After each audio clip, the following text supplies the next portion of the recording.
She stood frozen, as $523 million in gold bars gleamed back at her from inside a crypt vault that shouldn't exist, hidden beneath a demolished church everyone said was worthless. Before we dive into this incredible story, make sure to smash subscribe, because tomorrow we have an extra special story for you that will blow your mind. The notice arrived on a Thursday afternoon, printed on cheap paper and slipped under the apartment door like an accusation. Final eviction notice. 72 hours to vacate. Maria Santos picked it up with hands that had scrubbed floors for 12 years. If you're enjoying this deep dive into the story, hit the subscribe button and let us know in the comments from where in the world you are watching from today. Hands that never seemed clean, no matter how hard she washed them. Mama? 7-year-old Sofia appeared in the doorway of their cramped bedroom. Her school uniform, 2 sizes too small, held together with safety pins, Maria had carefully hidden beneath the collar. "What's that paper?" Maria forced her face into something that wasn't quite a smile, but wasn't quite tears either. Just some mail, mija. Nothing to worry about. But it was everything to worry about. 3 months behind on rent. The cleaning company had cut her hours again. Her second job at the laundromat paid minimum wage and killed her back. And now, this. 72 hours until they were on the street. That evening, after Sofia was asleep and the apartment was silent, except for the drip of the leaky faucet Maria couldn't afford to fix, she sat at the kitchen table with her laptop. The screen was cracked from when she'd dropped it rushing to catch the bus, but it still worked if she held it at the right angle. She'd been searching for anything that might help. Extra jobs. Emergency assistance programs that never seemed to have openings. Cheap apartments that turned out to be scams. That's when she saw it. Buried on the 3rd page of search results. Public auction. Condemned religious properties. Minimum bid $1. Maria clicked through, her heart hammering. The website was barely functional, clearly maintained by some government office that had given up trying. A list of abandoned churches, most in rural areas hours away, but one caught her eye. St. Catherine's Church, Bridgewater, Pennsylvania. Condemned 2019. Structural collapse. Minimum bid $1. Buyer assumes all liability and demolition costs. The photos showed a Gothic stone building that had seen better centuries. Half the roof had caved in. The bell tower leaned at an angle that defied physics. Stained glass windows were shattered, leaving jagged teeth of colored glass clinging to empty frames. It looked like God himself had given up on it. But the address was only 40 miles away, close enough to reach. And the bid was $1. Maria had exactly $37 in her checking account. Rent money she didn't have, food money that would last another week if she stretched it, and $1 that might buy nothing or might buy a miracle. Her cursor hovered over the bid button. This was insane. What would she do with a collapsed church? She had no money for demolition, no way to sell the teas, land, no experience with property. But something in those photographs called to her. Maybe it was desperation. Maybe it was the memory of her grandmother taking her to church as a child, telling her that sacred places held more than prayers. She entered her bid, $1. Then she closed the laptop and went to bed, telling herself she'd forget about it by morning. 3 days later, an email appeared. "Congratulations on your successful bid for St. Catherine's Church. Please remit payment and collect documentation at the county clerk's office." Maria read it 5 times. She'd actually won.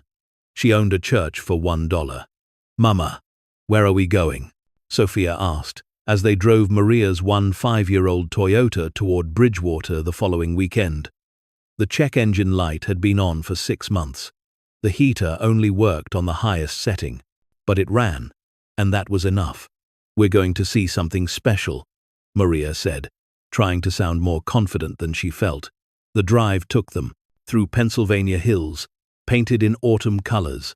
Sofia pressed her face to the window, naming the colors she saw. "Gold like treasure," she said. "Red like rubies. Orange like fire." Maria's hands tightened on the wheel. They had 4 days left before eviction. This church better hold answers, not just more problems. Street Catherines rose from the landscape like a tombstone. The photos hadn't done justice to how completely it had fallen. The stone walls still stood, but barely. The roof was gone entirely on the eastern side, exposing rotted wooden beams to the sky. The front steps had cracked and separated, creating gaps large enough to lose a child in. Maria parked in what had once been the church parking lot, now overgrown with weeds tall enough to hide the car. She got out slowly, the deed papers clutched in her hand like a talisman against disappointment. "It's big," Sofia breathed, climbing out after her. "Can we go inside?" "Carefully," Maria said, though every instinct screamed that they shouldn't go inside at all. The front doors were chained shut, but someone had pried open a side entrance. Maria tested the door frame, checking for stability. Then, holding Sofia's hand tight enough to make her daughter squirm, she stepped inside. The interior took her breath away, not with beauty, but with catastrophic destruction. Pews lay scattered like matchsticks. The altar had been crushed beneath a fallen section of roof. Pigeons roosted in the exposed rafters, their droppings coating everything in a white paste. Rain had gotten in everywhere, creating puddles that reflected broken windows and empty sky. But beneath the destruction, Maria could see what it had been. Carved stone pillars that had stood for 100 years. Tile work on the floor, cracked but still showing intricate patterns. And at the far end, behind where the altar had stood, a door she almost missed. It was small, barely 5 feet tall, set into the stone wall, and almost invisible beneath the debris. While Sofia explored the fallen pews, calling out discoveries, Maria approached the door. It was locked, but the wood around the lock was rotted. She pushed, and with a crack that echoed through the empty church, it gave way. Stone steps descended into darkness. Maria pulled out her phone, turned on the flashlight. The beam revealed stairs going down, down, down into the earth beneath the church. "Sofia, stay here," she called. "Don't move from that spot." "Where are you going?" Her daughter's voice echoed. "Just checking something. I'll be right back." Maria descended into the cold. Each step was worn smooth in the center from centuries of feet. The air grew colder, damper. The walls pressed close on either side. This was older than the church above, she realized. Much older. At the bottom, her flashlight revealed a crypt. Stone coffins lined the walls, carved with names and dates from the 1700s, founding families of Bridgewater.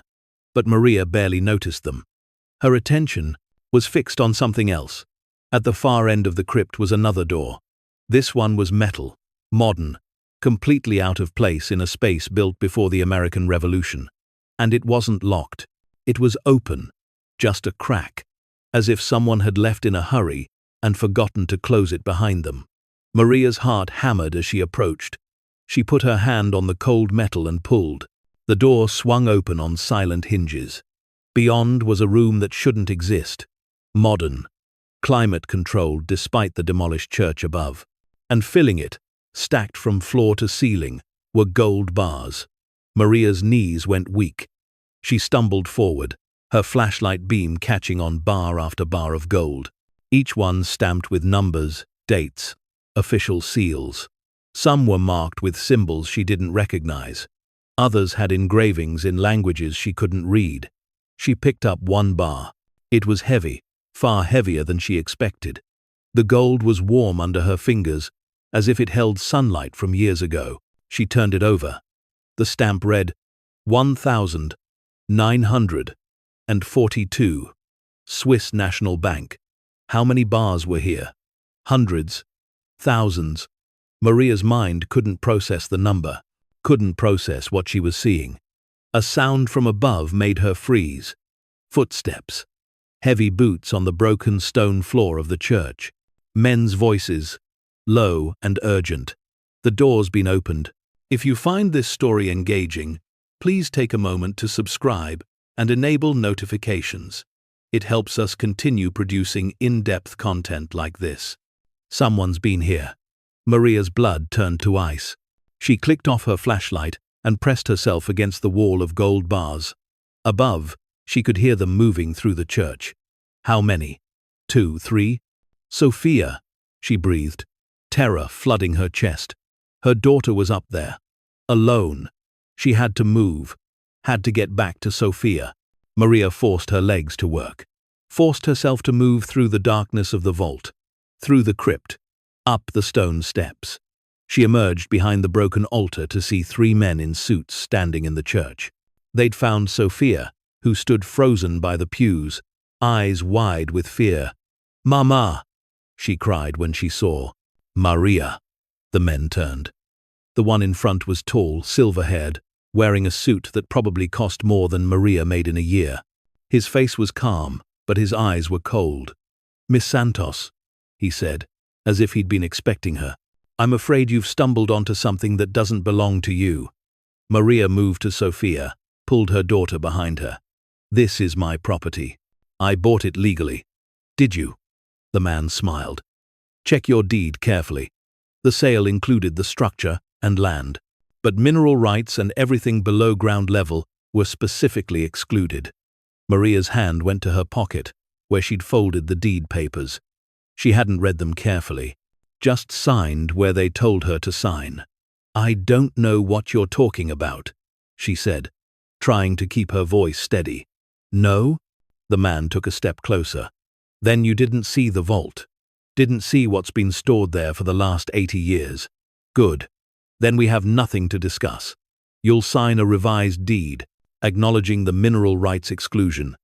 Accept a payment of $5,000 for your trouble, and forget you were ever here." "And if I don't?" Maria asked. The man's smile never reached his eyes. "Then things become complicated. The church is condemned.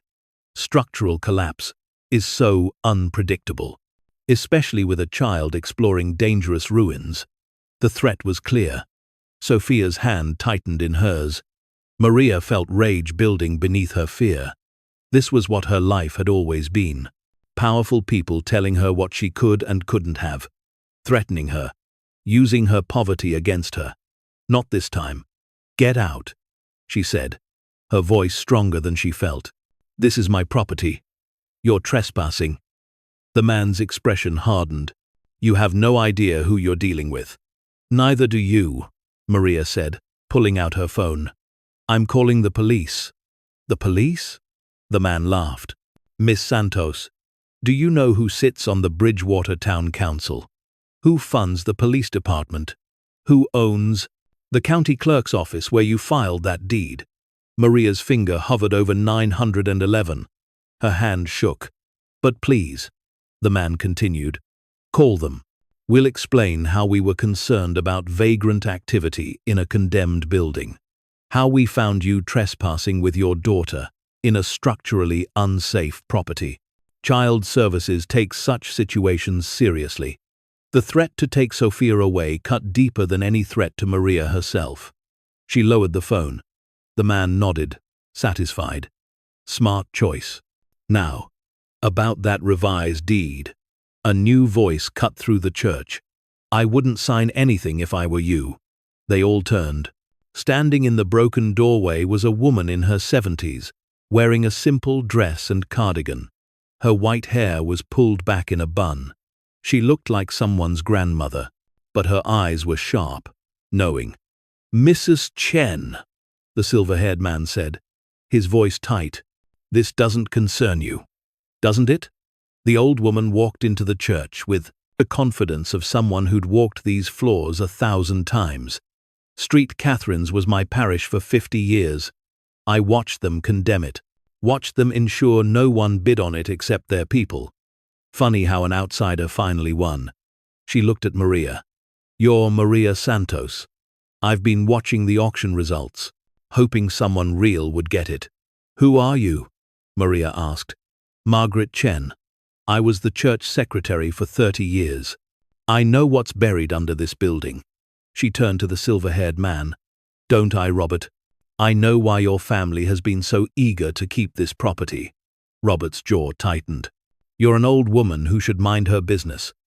I'm an old woman with copies of documents your grandfather thought he'd destroyed. Correspondence about what they hid here during the war. What they've been guarding ever since. Maria's mind raced. The gold. That's what this is about. Margaret nodded. During World War II, certain wealthy families feared the government, would seize assets for the war effort. They hid their wealth in places no one would look.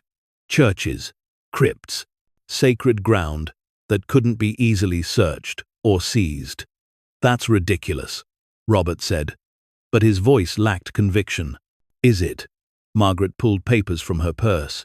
Here are letters from your grandfather, Robert Ashford, to Father Thomas, arranging the storage. Here are bank transfer records. And here, she pulled out a photograph, is your grandfather with 2 other men, loading crates into this very church in 1943. Robert moved toward her, but Margaret was faster than she looked. These are copies.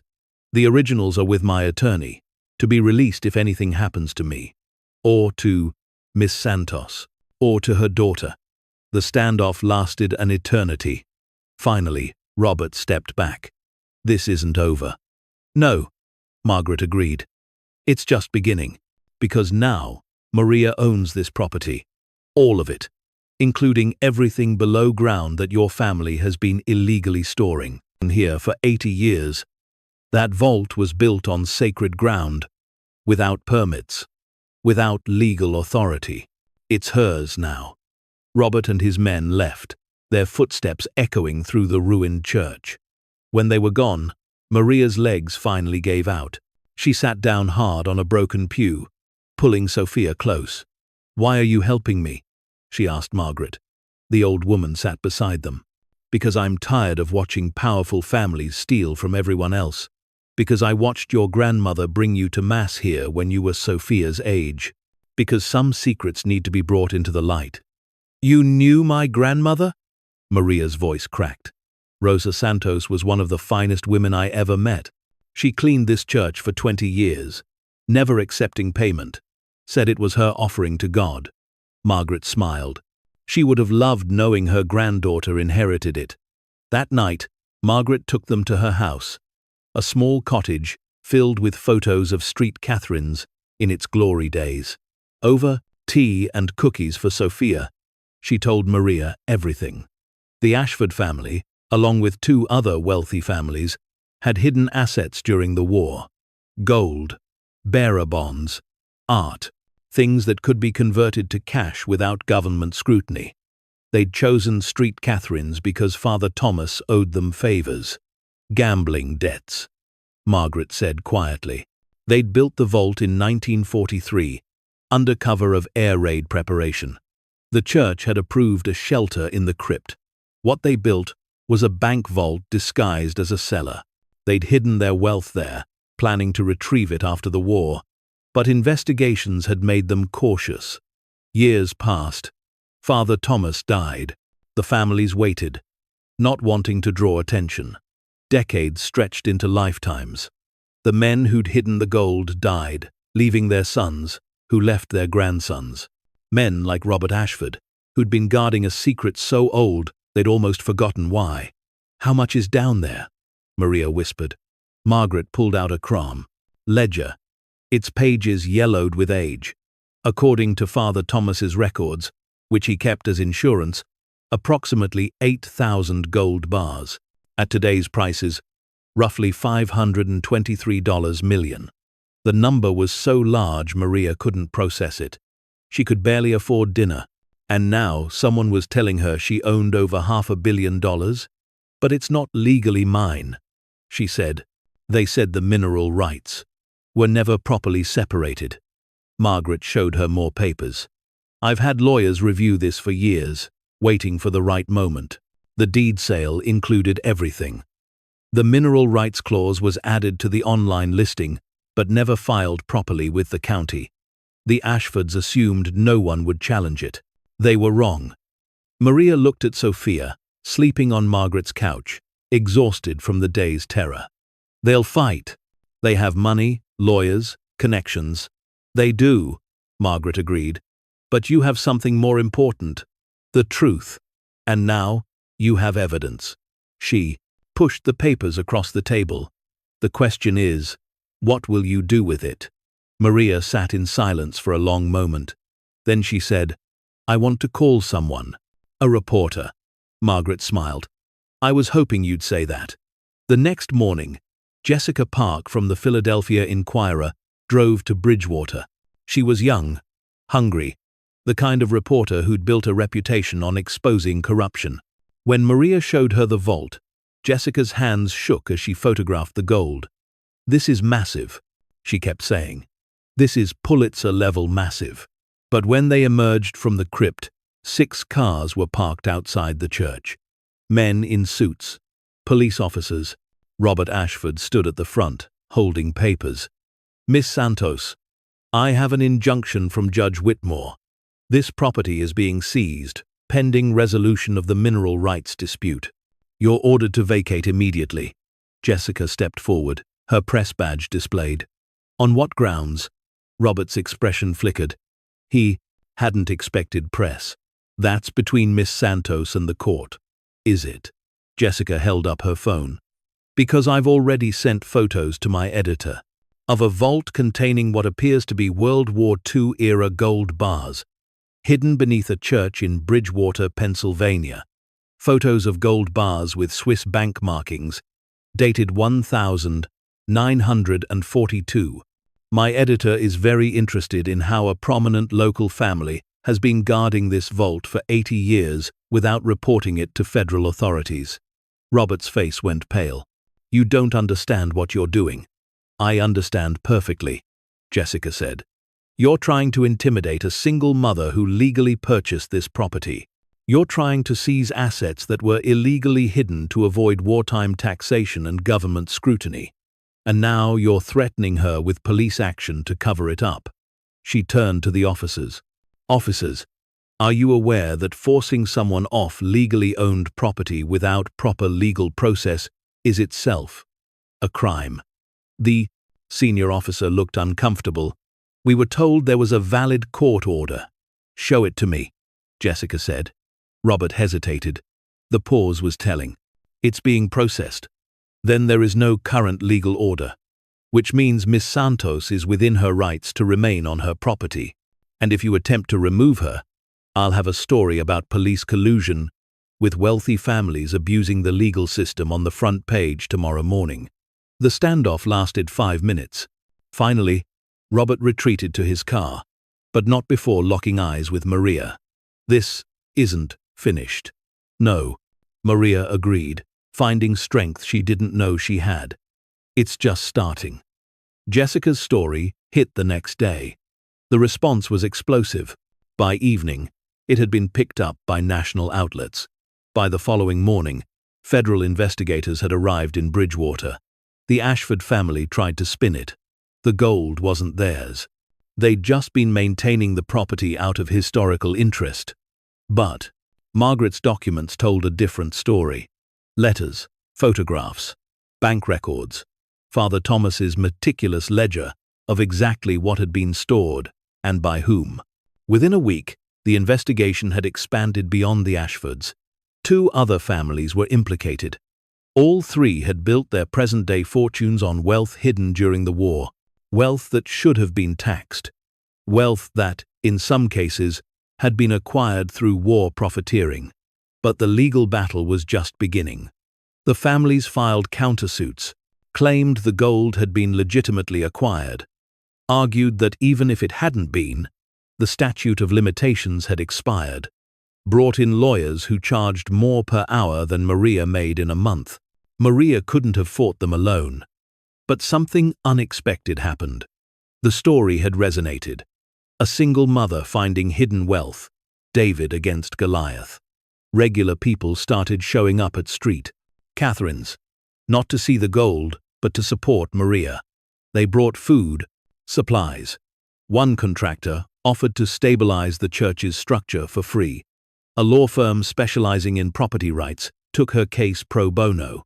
Teachers from Sofia's school organized fundraisers to cover Maria's living expenses during the legal fight. Why? Maria asked one of the volunteers, a man who'd driven 3 hours to help clear debris. You don't know me. No, he agreed. But I know what it's like when powerful people try to take what little you have. I know what it's like to feel powerless. You're not just fighting for yourself. You're fighting for all of us who never had the chance to fight back. The court case took 6 months. 6 months of depositions, expert testimony, historical analysis. The Ashfords brought in economists to argue the gold's provenance couldn't be proven. Maria's lawyers brought in World War II historians who'd traced the gold to factories that had profited from slave labor. That revelation changed everything. If the gold had been acquired through war profiteering using forced labor, it couldn't be legally claimed by anyone. It was tainted property that should have been seized after the war. The judge, a no-nonsense woman named Patricia Kowalski, ruled on a grey March morning. Maria sat in the courtroom, Margaret on one side, Sofia on the other. Jessica was in the press gallery, fingers poised over her laptop. This court finds, Judge Kowalski began, that the gold bars stored beneath St. Catherine's Church were illegally hidden to avoid wartime taxation and federal oversight. Furthermore, evidence suggests at least a portion of these assets were derived from war profiteering activities that violated federal law. Robert Ashford's lawyers started to object, but the judge held up her hand. However, this court also finds that Miss Santos purchased the property in good faith through a legitimate government auction. The mineral rights exclusion was improperly filed and therefore invalid. The property, including all contents above and below ground, legally belongs to Maria Santos. The courtroom erupted. Maria couldn't breathe.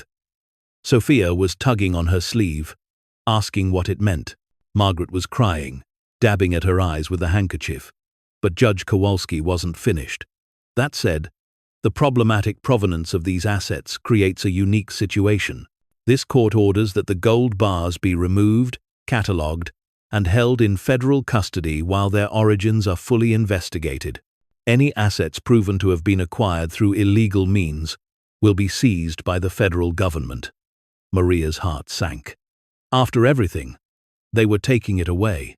However, the judge continued, any assets found to have been legitimately acquired and legally hidden, though not legally hidden, will be returned to the property owner, Miss Santos, minus back taxes and penalties calculated from 1,943 to present. The lawyers exploded into debate about percentages and calculations. It took another 3 months to sort through. In the end, roughly 60% of the gold was proven to have come from war profiteering. That portion went to Holocaust restitution funds and World War II reparations programs. The remaining 40%, while illegally hidden, had been legitimately purchased before the war. That portion, minus 80 years of back taxes and penalties, came to just over $45 million, still enough to change everything. Maria stood in the empty church 6 months after that first visit. It looked different now. The structure had been stabilized. The roof was being rebuilt. St. Catherine's was being restored, not as a church, but as a community center and historical museum. The restoration was being funded by Maria's foundation. She'd kept $10 million for herself and Sofia, enough to never worry about rent again, enough to send Sofia to college, enough to breathe. The rest she'd put into the Santos Chen Community Foundation, named for her grandmother and Margaret.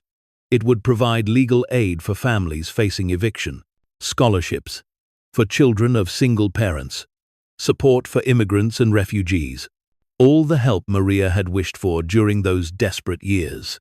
You could have kept it all, Margaret said, walking up behind her. The old woman used a cane now, but was still sharp as ever. I could have, Maria agreed. But grandmother used to say we're only as rich as what we give away. Besides, I didn't earn this. I was just brave enough to bid $1 when everyone else was too scared. Sofia ran up, her new shoes squeaking on the restored tile floor. Mama, they're ready for the ribbon cutting. Outside, hundreds of people had gathered. The community that had supported Maria through the fight, families who would benefit from the foundation, reporters covering the story. Even some of the workers who'd restored the church, proud to show off their work. Maria cut the ribbon on the Santos Community Center, and the crowd cheered. Inside, the vault had been preserved as an exhibit. Empty now, but powerful in its emptiness. A reminder of what greed had hidden and what courage had revealed. That evening, as she put Sofia to bed in their new house, modest but comfortable, with a yard and a room for Sofia, filled with books, her daughter asked, "Mama, are we rich now?" Maria thought about it, about the money in the bank, about never having to scrub floors until her hands bled, about Sofia's college fund and the security they'd never had before. "Yes, mija, we're rich now." "Like, buy a castle rich?" Sofia's eyes widened. Maria laughed. "No, not castle rich, but comfortable rich. Never worry about rent rich. Can help other people rich. That's the best kind." Sofia considered this seriously. "Good, because I think helping people is better than castles." "Where did you learn to be so wise?" Maria asked, kissing her forehead. "From you, Mama. You bought a broken church and fixed the whole world." "Not the whole world, baby, just our corner of it." But as Maria turned out the light, she thought about the families who would receive legal help because she'd refused to be intimidated. About the children who would go to college because she'd shared instead of hoarded. About the ripples spreading out from one desperate bid on one forgotten property. Maybe Sofia was right. Maybe they had fixed more than just their own lives. The Ashford family never recovered. Robert Ashford was convicted of obstruction of justice and tax evasion. Their fortune, built on hidden war wealth, crumbled when the truth came out. The other two families faced similar fates. Their names, once synonymous with Bridgewater prestige, became cautionary tales. But Street Catherine's rose from ruin. Not just the building, but the community around it. The center became a hub for legal aid, job training, community support. In the first year alone, it helped 47 families avoid eviction. In the second year, it provided scholarships to 30 students. Margaret Chen lived to see her 80th birthday celebrated at the Day Center. She gave a speech about the importance of ordinary people having extraordinary courage, about how $1, in the right hands, could change the world. "I knew Rosa Santos," she told the crowd, tears in her eyes. "I knew her granddaughter would be special. But even I didn't imagine this. Maria didn't just find treasure. She proved that doing the right thing isn't about what you have. It's about what you choose to do with it." 5 years after buying Street Catherine's, Maria stood in the restored sanctuary, now a community gathering space. Sofia, 12 now and confident in ways Maria had never been at that age, was helping organize a food drive. A young woman approached Maria nervously. "Miss Santos, I'm Elena Martinez. 3 years ago, your foundation helped my family. We were being evicted. My daughter was sick. Your lawyers helped us fight back. Your assistance fund paid for her medicine." She pulled out her phone, showing a photo of a healthy little girl. "That's Rosita. She's 5 now.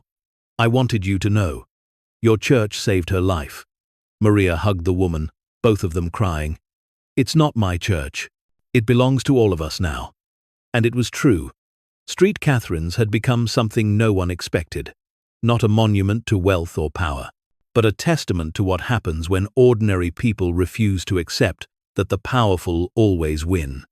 The gold was gone. The treasure had been divided, investigated, redistributed, but what remained was worth more than any amount of metal. It was proof that one desperate bid, one moment of courage, one refusal to be intimidated, could start a wave that changed everything. Maria Santos had bought a demolished church for $1. In the crypt beneath, she'd found $523 million in hidden gold. But the real treasure wasn't in the vault. It was in the community that rallied around her. The lives changed by her foundation.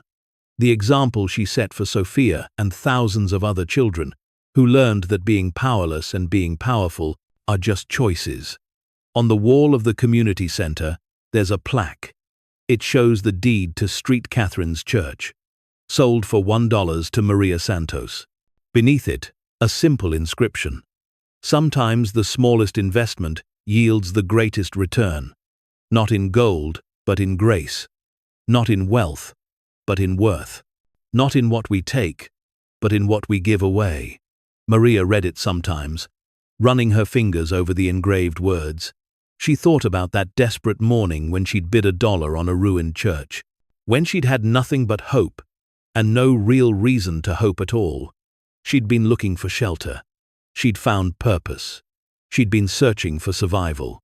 She'd discovered that she could help others not just survive, but thrive. And every time someone walked through the doors of St. Catherine's, seeking help or offering it, Maria remembered that miracles don't always look like miracles at first. Sometimes they look like condemned buildings. Sometimes they require just $1 and the courage to bid it. Sometimes changing the world starts with a single desperate act of hope.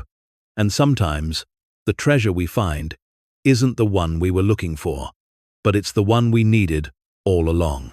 The story should have ended there. Maria Santos, former cleaning woman, now philanthropist. St. Catherine's, once condemned, now a beacon of hope. But 3 months after the community center's grand opening, everything changed again. Maria was reviewing foundation applications in her small office at the center when Margaret Chen knocked on the door. The old woman's face was pale, her hands trembling as she clutched a manila envelope. "Maria, we have a problem. A big one." Margaret sat down heavily and pulled out documents from the envelope. "I received these this morning. From Switzerland. From a bank I didn't even know was still tracking this." Maria took the papers, her eyes scanning official letterhead, legal language, numbers that made her stomach drop. "I don't understand." "The gold we found," Margaret said quietly. "It wasn't the only treasure hidden at St. Catherine's. According to these documents, there's a second vault. And it's not just gold this time." Maria's hands went numb. "What do you mean, a second vault?" Margaret pulled out architectural drawings, yellowed with age but detailed. They showed St. Catherine's as it had been built in 1887. But there was something else. Lines indicating a chamber beneath the main crypt. A space that hadn't appeared on any modern survey. The original builders, Margaret explained, were part of a secret society. They constructed hidden chambers in churches across Pennsylvania, places to hide wealth, documents, anything valuable during times of crisis. When the Ashfords used the church crypt in 1943, they didn't know they were building their vault directly above an even older one. "How do you know this?" Maria whispered. "Because my husband's grandfather was one of the builders. He left these plans to his son, who left them to my husband. When he died, I inherited them. I never thought they mattered. The chamber was supposed to be empty, sealed, decades ago. But this letter from the Swiss bank suggests otherwise." Maria read the letter again, focusing on the key paragraph. "Recent investigation into accounts dormant since 1889 has revealed correspondence indicating deposit of assets at listed coordinates. Bank requests confirmation of asset recovery and rightful claimant status. 1,889, Maria said. "That's over 130 years ago," Margaret finished. "Whatever's down there has been hidden for longer than the church has been standing. And according to the bank's records, the value is substantial. They mention bearer bonds, stock certificates, jewels, and something called the Bridgewater Collection." A knock at the door interrupted them. Jessica Park stood in the doorway, her reporter's instincts clearly activated. "I was in the area and saw your car, Margaret. What's going on? You look like you've seen a ghost."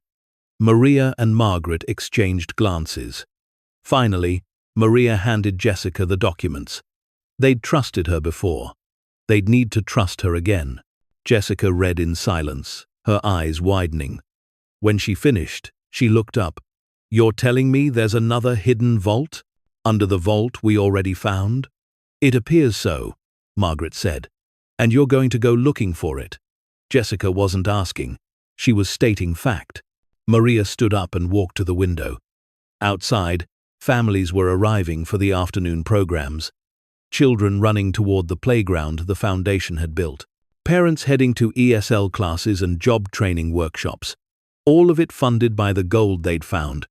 "I don't know," she said honestly. "Last time nearly cost us everything. The threats, the legal battles, watching Sofia scared for months. What if this brings it all back?" "What if it does?" Jessica said. "But what if it also helps more people? What if there's enough down there to expand the foundation's reach? More cities, more families, more children like Sofia who get chances they never would have had. Or what if it brings something worse?" Maria countered. "The Ashfords are in prison, but they have family, allies. If there's more treasure, more wealth tied to old secrets, who knows what that might unleash?" Margaret stood slowly, using her cane. "Maria, I didn't show you everything in the envelope." She pulled out one more document. A photograph, sepia-toned with age. It showed 5 men standing in front of street. Catherine's, in what looked like the late 1800s. They were dressed formally, and beside them sat an ornate trunk, written on the back in faded ink. "The Bridgewater 5. Last deposit before the fire. May God forgive us. 1889. "What fire?" Maria asked. "The Bridgewater factory fire of 1889, Margaret said. "Killed 146 workers, mostly women and children. Immigrant families working in terrible conditions. The factory owners were never held accountable. The investigation was blocked by powerful interests." Maria's blood ran cold. These men, they were the factory owners? Some of them. Others were their lawyers, their bankers. According to my research, they knew the factory was a death trap. They'd been warned multiple times, but fixing the safety issues would have cost money, so they did nothing. And when the fire happened, when those workers died, these men took their wealth and hid it. "Blood money," Jessica said quietly. "More than that," Margaret continued. "According to historical records, those families never compensated the victims, never paid for funerals. The survivors got nothing. The men in this photo walked away and built their fortunes while the families of the dead starved." Maria looked at the photograph again, at the 5 men with their cold eyes and expensive clothes, at the trunk that held wealth soaked in the blood of 146 people. "If there's money down there," she said slowly, "it belongs to the descendants of those workers. Not to me, not to anyone but them." Margaret smiled. That's exactly what Rosa would have said. They decided to investigate, quietly. No public announcements this time. No press conference until they knew what they were dealing with. Jessica agreed to hold the story, but only if she got exclusive access to document everything. That night, after Sofia was asleep, Maria returned to Street Catherine's with Margaret, Jessica, and 2 people Margaret had insisted they bring. The first was Dr. Raymond Cole, a structural engineer who specialized in historical buildings. The second was Father Michael Torres, the priest from the new parish across town, included both for spiritual support and for the blessing Margaret insisted they'd need. "You want to find a chamber that's been sealed for 130 years, Dr. Cole said, studying the architectural drawings with a flashlight. "Built beneath the existing crypt. The engineering alone is remarkable." These builders knew what they were doing. They stood in the crypt where Maria had first discovered the gold. The space was empty now, the vault's contents long since removed and catalogued. But knowing what to look for, Maria could see it. The floor wasn't uniform. One section, near the eastern wall, had slightly different stonework. "There," she pointed. Dr. Cole knelt down, tapping the stones with a small hammer. The sound changed in one area. hollow instead of solid. You're right. There's definitely a space beneath this. How do we access it? Jessica asked, her camera recording everything. Carefully, Dr. Cole said.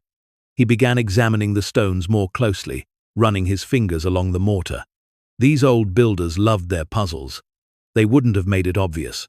There has to be a mechanism, a way to open it without destroying the structural integrity. It took 3 hours of searching. Father Torres blessed the space and kept watch while the others worked. Margaret sat on the crypt stairs, sharing stories about the church's history. Maria searched every inch of the eastern wall, looking for anything unusual. Finally, she found it. A stone carved with a symbol that matched one from the photograph. 5 interlocking circles. She pressed it. Nothing happened. Try rotating it, Dr. Cole suggested. Maria gripped the stone and turned. It moved, grinding against mechanisms that hadn't been used in over a century. Something clicked deep in the wall. Then, with a sound like a sigh, a section of the floor began to descend, revealing stone steps leading down into darkness. Mother of God, Father Torres whispered, making the sign of the cross. Maria descended first, her flashlight cutting through air that tasted ancient and still. These steps were older than the ones to the main crypt, worn smooth by fewer feet but carved with more care. At the bottom was a door, not metal like the Ashford's vault, but wood reinforced with iron bands. And unlike the vault above, this door was sealed with something else, a lock that required a key. We can't get in without the key, Maria said, feeling a strange mixture of relief and disappointment. But Margaret was already pulling something from her pocket. My husband's grandfather didn't just leave plans, she said. He left this. It was a key, ornate and old, hanging on a chain Margaret had worn around her neck for decades. I never knew what it was for. He told my husband to keep it safe, that someday someone worthy would need it. I think that person is you, Maria. Maria took the key with trembling hands. It was heavy, substantial, marked with the same 5-circle symbol. She inserted it into the lock. For a moment, nothing happened. The mechanism was too old, too rusted. Then, with a grinding shriek that echoed through the chamber, it turned. The lock disengaged. The door swung open. The chamber beyond was smaller than the Ashford's vault, but what it contained took Maria's breath away. No gold bars this time.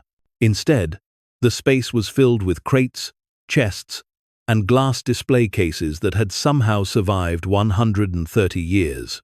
Dr. Cole entered first, checking the structural integrity. It's sound. Climate is remarkably stable. These builders knew their craft. They spread out slowly, examining the contents. Jessica's camera captured everything. One chest contained stock certificates from companies long since defunct. Another held jewelry. Not the tasteful kind, but the ostentatious displays of wealth from the Gilded Age. A third was filled with cash, bills from a century ago, probably worthless as currency but valuable to collectors. But it was Maria who found the real treasure. In the center of the room, under a glass case, sat a leather-bound ledger. Beside it, a stack of envelopes. Each envelope had a name written on it in careful script. Names like Kowalski, Rabinowitz, O'Brien, Delgado, Chen. Immigrant names, working-class names. Maria opened the ledger carefully. The first page made her gasp. Record of debts owed. Bridgewater factory fire. The 15th of March, 1889. 146 souls lost. Families compensated. 0. Justice delivered. 0. Conscience demands accounting. Page after page detailed the dead. Names, ages, families left behind. Beside each name, a calculation. Lost wages, funeral costs, children left without parents, wives left without husbands. The total ran to millions, even in $1889. Someone kept count, Margaret breathed, reading over Maria's shoulder. Someone knew exactly what was owed. The envelopes held more. Letters of confession, written by someone racked with guilt. The handwriting was different from the ledger, shaking and desperate. "My name is Jonathan Ashford," one letter read. "I am 19 years old, and I am a coward. My father and his partners let those workers die. I watched them celebrate afterward, relieved the factory would collect insurance. I watched them hide their wealth, afraid the authorities would seize it as compensation. I cannot live with this knowledge. I cannot fix what they destroyed, but I can bear witness. I can preserve the proof, and I can pray that someday, someone braver than me will make this right." Maria looked up, tears streaming down her face. Jonathan Ashford. That was Robert Ashford's great-great-grandfather. He's the one who built this chamber, who documented everything. He knew what his family had done, Father Torres said quietly, and he couldn't stop them. So he preserved the evidence, hoping someone would find it. The next envelope contained something else. Instructions, detailed accounting of which families each piece of wealth belonged to. Jonathan had tracked it all. The jewelry stolen from workers' bodies after the fire, the wages never paid, the insurance money that should have gone to survivors but went to factory owners instead. "This isn't just treasure," Jessica said, her voice shaking. "This is evidence of one of the worst industrial crimes in Pennsylvania history. This could rewrite the historical record." "More than that," Maria said, standing up. "This is restitution. Finally, 130 years late, but finally." They spent the rest of the night cataloging everything. Dr. Cole took photographs and measurements. Father Torres said prayers over each name in the ledger. Margaret wept silently, thinking of all the families who'd waited generations for justice. By dawn, they had a plan. The next morning, Maria called a press conference, not at the center, but at the site of the old factory, now a parking lot in downtown Bridgewater. Jessica's newspaper had broken the story an hour earlier. By the time Maria arrived, hundreds of people had gathered. She stood before them, the leather ledger in her hands, and told the truth. About the fire, about the 5 families who'd profited from death, about Jonathan Ashford's guilty conscience and his desperate attempt to preserve evidence, about the chamber hidden for 130 years. "This wealth doesn't belong to me," she said, her voice carrying across the crowd. "It never did. It belongs to the descendants of the 146 people who died in the Bridgewater factory fire. Today, we begin the process of returning what was stolen." The response was overwhelming. Within hours, genealogists had volunteered to trace the victims' family lines. Lawyers offered to help navigate the legal complexity of 130-year-old debts. Historians arrived to document everything properly. But not everyone was happy. The current Ashford family members, those not imprisoned, filed emergency injunctions. The other 4 families named in the documents hired legal teams to challenge everything. They claimed the statute of limitations had long since expired, that you couldn't hold people accountable for actions of ancestors long dead. The legal battle made the fight over the gold seem simple. This wasn't about hidden assets. This was about historical injustice, family guilt, and whether the past could ever really be settled. The case went to federal court. Judge Kowalski, who'd ruled on the gold, recused herself when she discovered her own great-grandmother had died in the fire. The case went to Judge Thomas Brennan, causing another stir until he announced he was descended from workers, not owners. The trial lasted 8 months. Maria testified about finding the chamber, about reading Jonathan Ashford's confessions, about seeing the ledger with 146 names that had been forgotten by history. The family's lawyers argued this was ancient history, that you couldn't redistribute wealth based on crimes from 1889, that it would set a precedent that endangered every inheritance in America.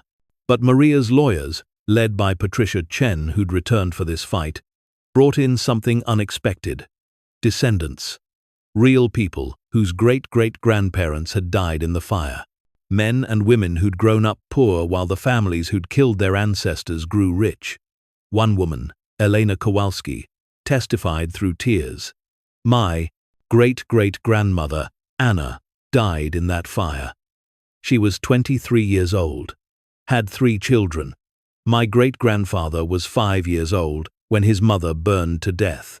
He grew up in an orphanage because his father couldn't work and care for children alone. Our family has struggled for 4 generations. And the Ashfords? They got richer." 73 descendants testified. Each one a story of poverty, of struggle, of families that never recovered from losing their primary wage earner in 1889. Together, they painted a picture of generational trauma caused by greed and enabled by those who'd hidden evidence instead of seeking justice.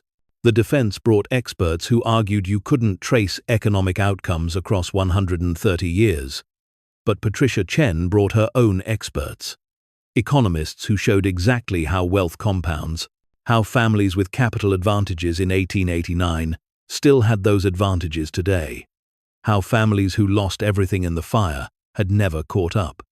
The turning point came when Patricia introduced Jonathan Ashford's final letter, written days before he died at age 19, apparently by his own hand. "I cannot live with what my family has done. I have preserved the evidence of their crime, but I lack the courage to expose them while they live. I am a coward, and I will die a coward. But I have done one thing right. I have ensured the truth survives, and I pray that someday someone will use it. To the person who finds this chamber, I beg you, make this right. Do what I could not. Give the families what they are owed. Only then can any of us rest." The courtroom was silent after Patricia finished reading. Even the defense lawyers looked shaken. Judge Brennan took 2 weeks to issue his ruling. When the day came, the courtroom was packed. Maria sat with Sofia on one side and Margaret on the other. The descendants filled the gallery. Outside, news trucks from around the world waited. "This is unprecedented," Judge Brennan began. "We are being asked to address a crime from 1889, to redistribute wealth based on historical injustice, to hold current generations accountable for the sins of their ancestors." He paused, looking around the courtroom. "The defense argues this sets a dangerous precedent, that it threatens inheritance law, that the past should stay buried. But I disagree." Maria's heart hammered. "This case is unique," the judge continued, "because we have direct evidence of a crime, and direct evidence that the perpetrators intentionally hid wealth to avoid accountability. Jonathan Ashford's documentation proves the families knew they owed compensation. They chose to hide assets instead of paying what was owed. That's not ancient history. That's fraud, preserved in amber." He looked directly at the descendants. "More importantly, we have victims whose families never received justice. The statute of limitations exists to prevent stale claims where evidence has faded. But here, the evidence is pristine. The defendant families have enjoyed 130 years of wealth built on unpaid debts. That ends today." The ruling was complex, but the bottom line was simple. The wealth hidden in the chamber would be liquidated. The proceeds would go to a trust for the descendants of the 146 victims. The amount, with 130 years of calculated interest, came to $247 million. But Judge Brennan went further. He ruled that the current wealth of the 5 families could be examined for evidence of unjust enrichment. If it could be proven their current assets traced back to the hidden wealth and unpaid compensation, additional amounts could be seized. The families appealed, of course, but the appeals court upheld the ruling. Then the state Supreme Court. Finally, after 3 years of legal battle, the U.S. Supreme Court declined to hear the case. The ruling stood. Maria watched as the first checks were distributed to descendants. Some received tens of thousands. Others, whose ancestors had been primary breadwinners with large families, received millions. Elena Kowalski broke down, sobbing when she received her family's share. $1.3 million. Enough to send her children to college. Enough to break the cycle of poverty that had defined her family for 4 generations. "Thank you," she said to Maria, hugging her tightly. "Thank you for having the courage Jonathan Ashford couldn't find." But the work wasn't finished. The discovery of the second chamber had opened questions. If St. Catherine's held 2 vaults, what about other churches, other buildings from that era? Margaret's research suggested the secret society had built hidden chambers in 17 churches across Pennsylvania. Maria found herself at the center of a movement. Using funds from her foundation, she helped organize searches. 5 more chambers were found. None contained wealth on the scale of St. Catherine's, but each held pieces of hidden history. Evidence of other crimes, other injustices, other families who'd been denied justice. The work consumed 5 years of her life. Sofia grew from a child to a teenager, watching her mother become something between a detective and a crusader. She helped with the research, learned genealogy, became passionate about historical justice. "Mama," Sofia said one evening as they worked through old records together, "do you ever regret it? Buying the church? Everything that came after?" Maria looked at her daughter. Sofia was 15 now, confident and brilliant, preparing for college. They lived comfortably, but not extravagantly. Maria still worked, now as director of her foundation. Their lives had changed completely from those desperate days in the trailer. "Never," Maria said honestly. "Not even the hard parts. Because look at what we've helped happen. 73 families finally getting justice. 5 more chambers discovered. Millions of dollars returned to people who needed it. History rewritten to acknowledge the victims instead of glorifying the powerful." "But you could have kept it all," Sofia said. "The gold, the bonds, everything. We could be rich, not just comfortable rich." "We are rich," Maria said, pulling her daughter close. "We're rich in purpose, rich in knowing we did the right thing, rich in the community we've built. That's worth more than any amount in a bank." Sofia hugged her back. "Grandmother Rosa would be proud of you. She'd be proud of both of us."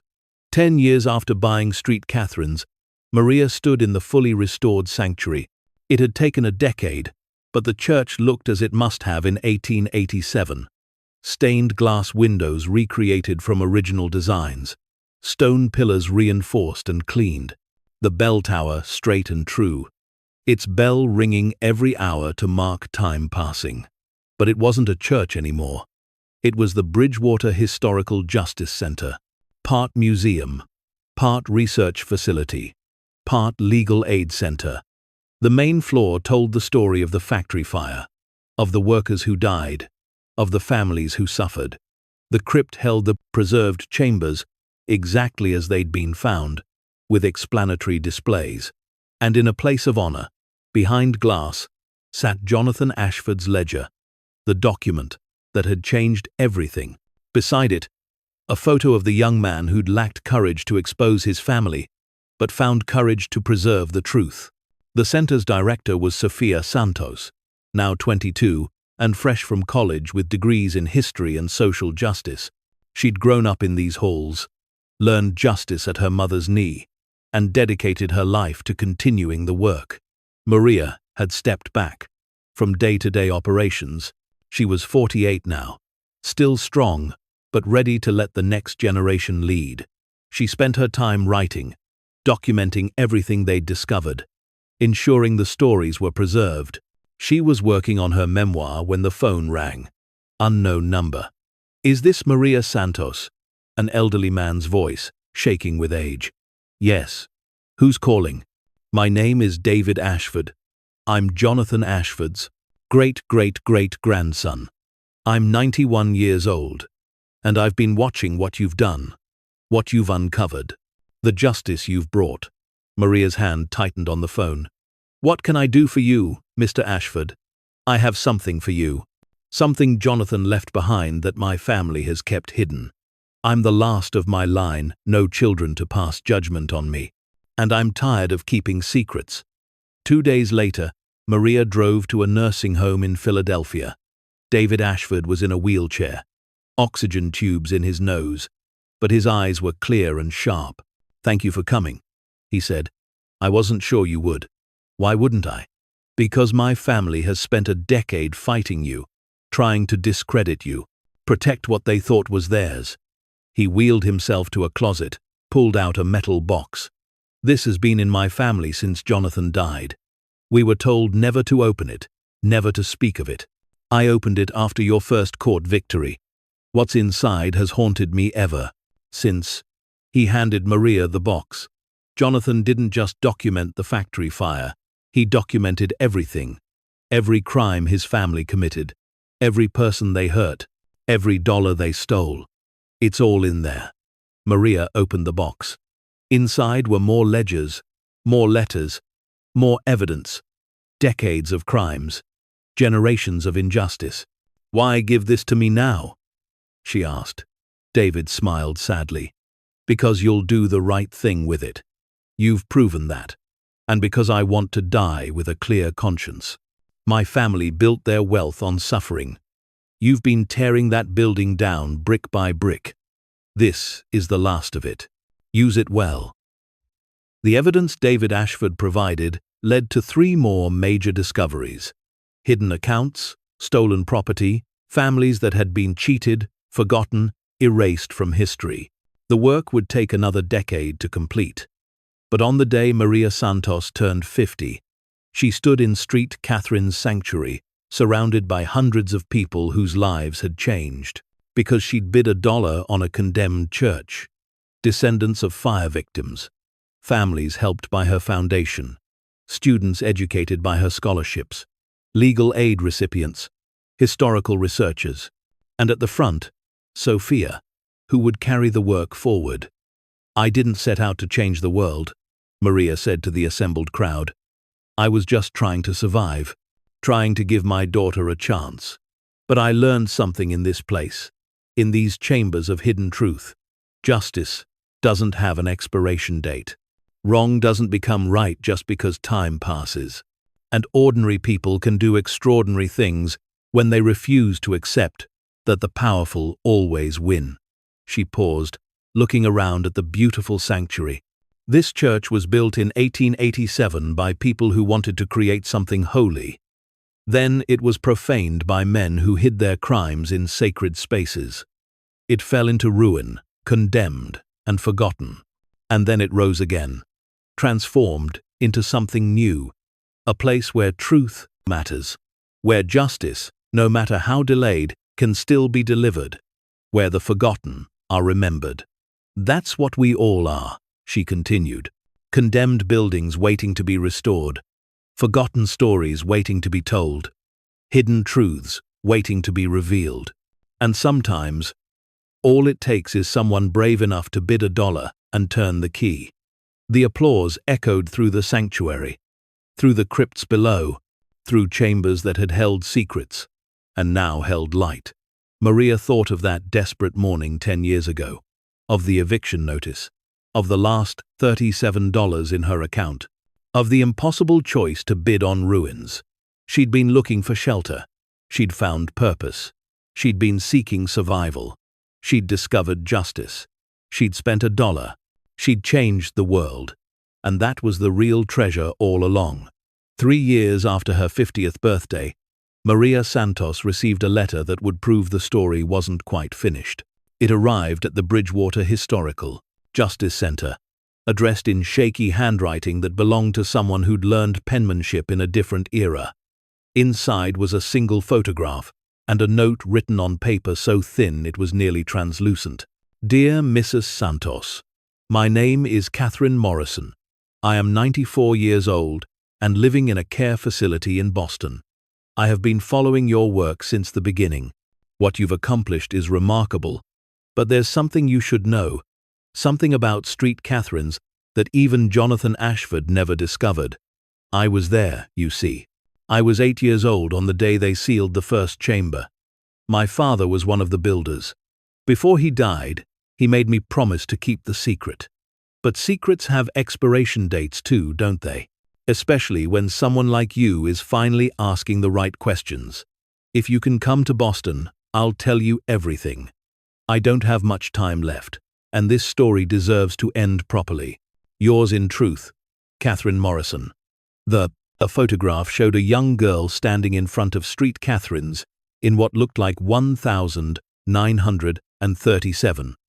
She wore a simple dress and held a doll, but her expression was serious beyond her years.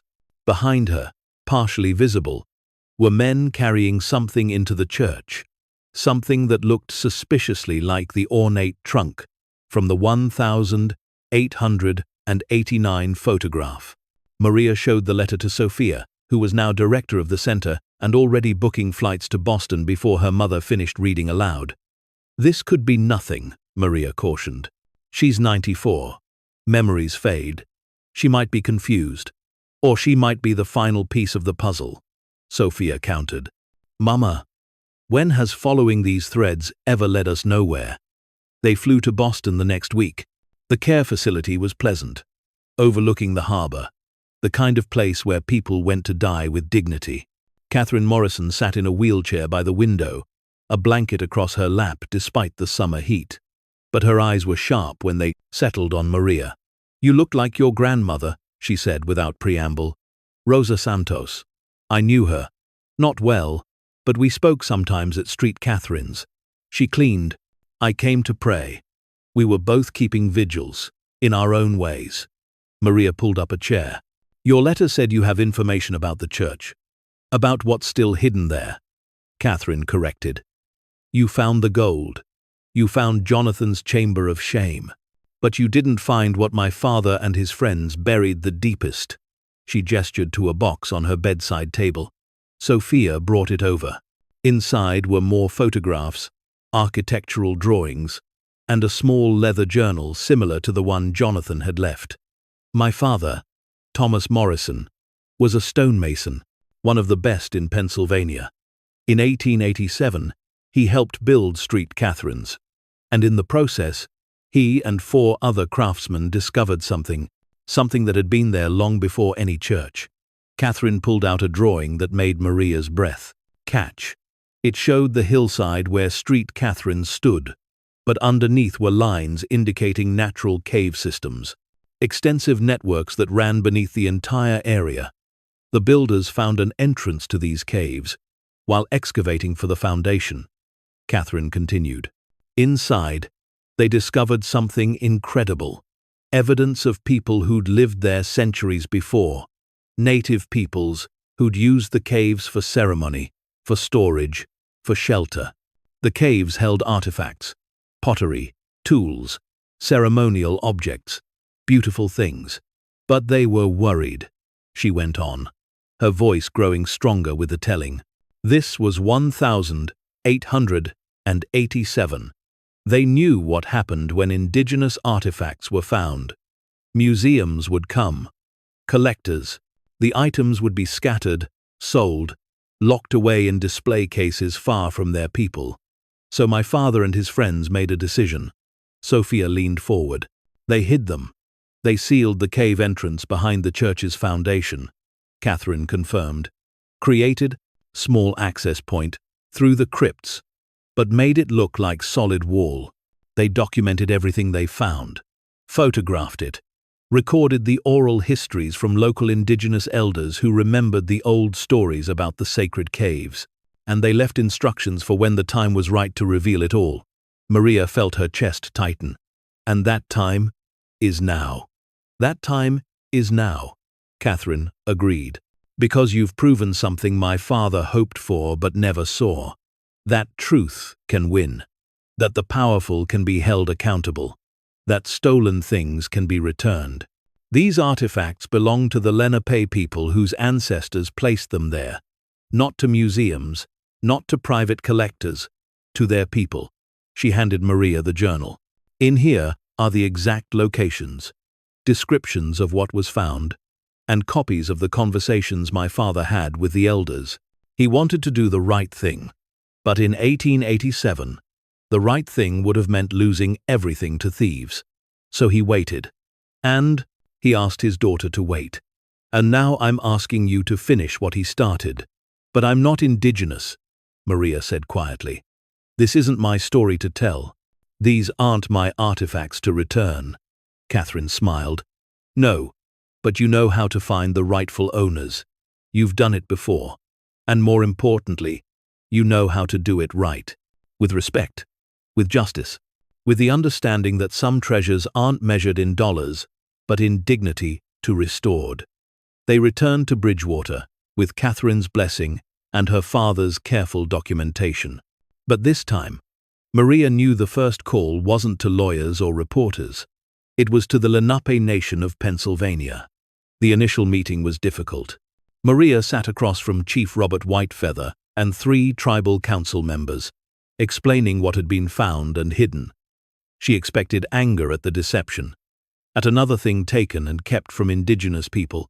Instead, Chief Whitefeather asked to see Thomas Morrison's journal.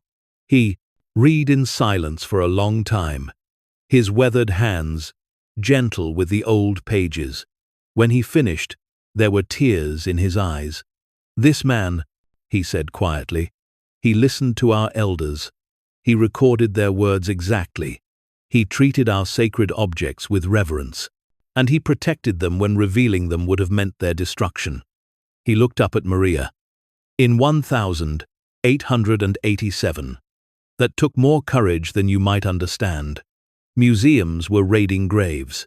Collectors were stealing everything they could find. If Thomas Morrison had revealed this, our ancestors' belongings would be scattered across the country by now.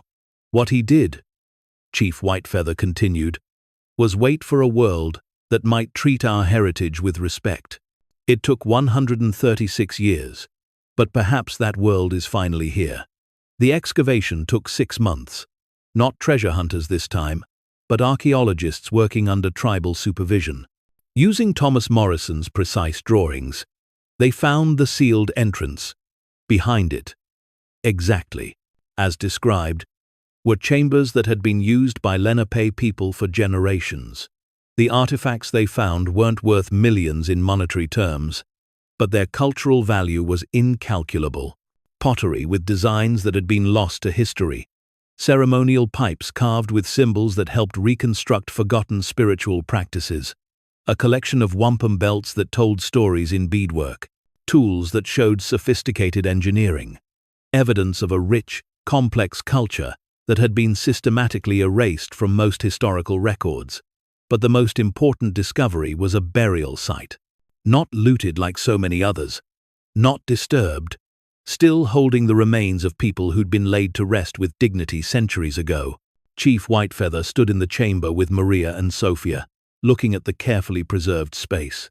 My ancestors are home, he said simply. We can rebury them properly, with ceremony, with respect. After more than a century of indigenous remains being displayed in museums, treated as curiosities, denied rest, these people can finally be honored as they deserve.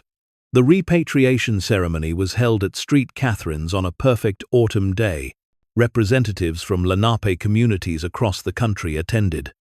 The artifacts would be distributed to tribal museums and cultural centers, curated by indigenous people for indigenous people.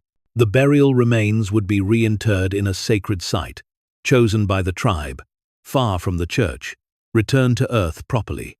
Maria stood to the side during the ceremony, feeling both proud and humbled.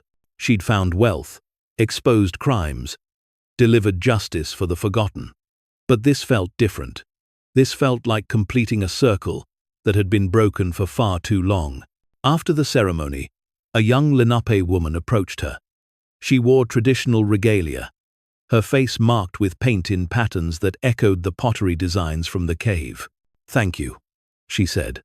I'm studying to be a tribal historian.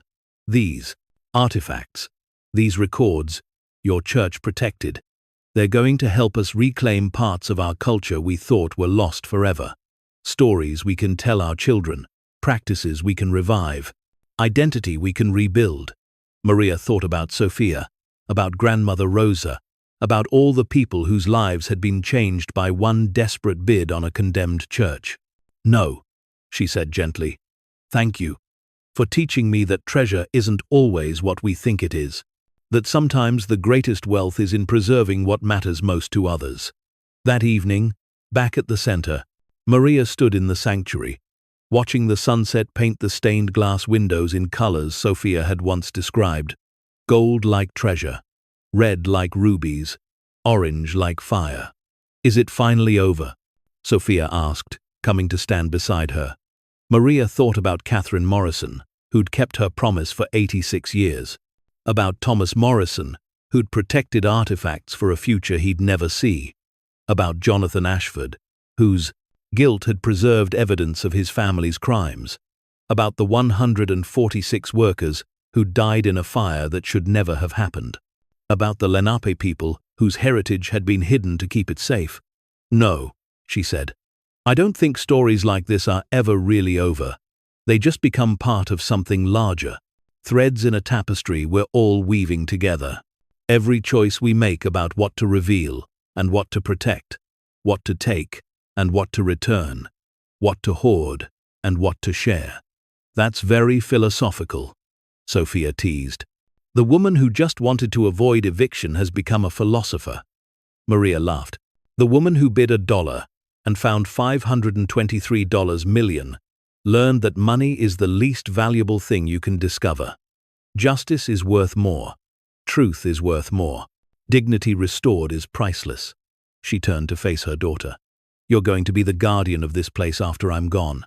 Not just the building, but everything it represents. The promise that the powerful can be held accountable, that the forgotten can be remembered, that stolen things can be returned, whether they're gold bars or human remains or stories erased from history. That's a heavy responsibility," Sofia said quietly. "Yes, but you're ready for it. You've been training your whole life." As night fell over Bridgewater, lights came on throughout the Historical Justice Center. In the research rooms, genealogists traced family lines. In the legal aid offices, lawyers fought evictions and wage theft. In the museum spaces, visitors learned about the factory fire, the hidden gold, the preserved artifacts. All of it made possible by one impossible choice, made in desperation a decade ago. Maria thought about the path that had led here. From a cracked laptop and an eviction notice to this moment of peace and purpose, every treasure discovered had led to another. Every door opened had revealed new chambers, new secrets, new chances to make things right. And somewhere, she liked to imagine, Grandmother Rosa was smiling. Somewhere, Thomas Morrison and Jonathan Ashford had finally found peace. Somewhere, the workers from the factory fire and the Lenape ancestors were resting easy, knowing they hadn't been forgotten. The church that had been condemned was now consecrated to something more powerful than religion.